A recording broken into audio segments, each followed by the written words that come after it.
Hello everyone, আজকে আমরা খুব শর্ট একটা ক্লাস নিয়ে এসেছি। আজকের ক্লাসে আমরা কম্পারেটিভ অ্যাডজেক্টিভ সম্পর্কে জানবো। সো কম্পারেটিভ অ্যাডজেক্টিভটা কি? কম্পারেটিভ অ্যাডজেক্টিভ হচ্ছে যখন আমরা দুইটা বিষয়ের মধ্যে আমরা কম্পারিজন করি। ধরো যে সাপোজ এই বিল্ডিংটা থেকে ওই বিল্ডিংটা উঁচা, বা ওই মেয়েটার থেকে এই মেয়েটা সুন্দরী, বা এই ছেলেটার থেকে ওই ছেলেটা হ্যান্ডসাম, এই ধরনের জিনিসগুলোকে আমরা কম্পারিজন করার সময় কম্পারেটিভ অ্যাডজেক্টিভ ব্যবহার করি। আমরা ছোটবেলায় ডিগ্রি পড়েছি, ডিগ্রিতে আমরা কম্পারেটিভ সুপারলেটিভ এগুলো দেখেছি। তো প্রথমে আমরা তোমাদেরকে একটা বিষয় সম্পর্কে ধারণা দিতে চাই, সেটা হচ্ছে সিলেবল। সিলেবলটা কি? সিলেবল হচ্ছে ধরো যে উচ্চারণ করতেছো, এক উচ্চারণে যেটা বলা যায় সেটাকে ওয়ান সিলেবল বলে। যেমন হচ্ছে নাইস, তারপরে হচ্ছে বি, টল, এগুলো এক টানে বলা যায়, এগুলোকে ভেঙে বলা যায় না।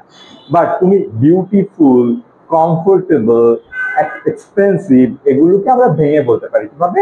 বিউটিফুল দুইটা আলাদা জিনিস, দুইটাকে ভেঙে বলতে পারি, এটা হচ্ছে ডবল সিলেবল। আবার নাইস, এটাকে ভেঙে বলা যায় না, এটা একটা সিলেবল। এখন যেই সকল ওয়ার্ডকে ভেঙে বলা যায় না সেই সকল ওয়ার্ডের শেষে আমরা ইয়ার যুক্ত করি। হ্যাঁ, তাহলে হচ্ছে আমরা ওইটাকে কম্পারিজন করতে পারি। যেমন this building is nicer than ours, মানে এই বিল্ডিংটা আমাদের বিল্ডিং এর চেয়ে সুন্দর।